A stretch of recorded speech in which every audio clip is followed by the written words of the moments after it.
বিসমিল্লাহির রহমানির রহিম।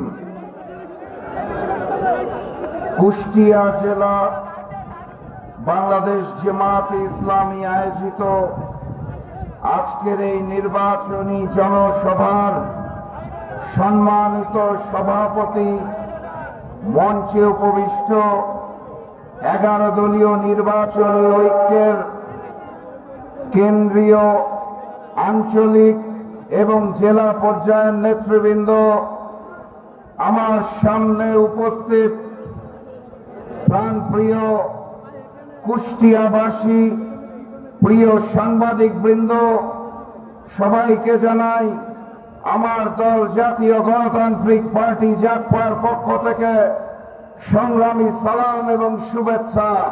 আসসালামু আলাইকুম। আপনারা ভালো আছেন?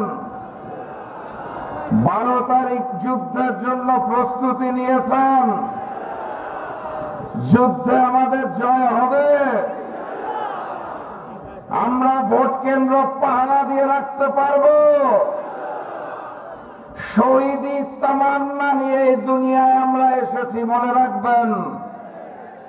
5ই আগস্টের যুদ্ধে যেভাবে রক্ত দিয়ে ফ্যাসিস্ট শেখ হাসিনাকে তার মামু বাড়ি দিল্লি পাঠিয়েছিলাম, সেই একইভাবে প্রয়োজনে আবারও শহীদ হব, কিন্তু নতুন করে সৃষ্টি হওয়া 90 জালেমের হাতে আর বাংলাদেশকে দেব না ইনশাআল্লাহ।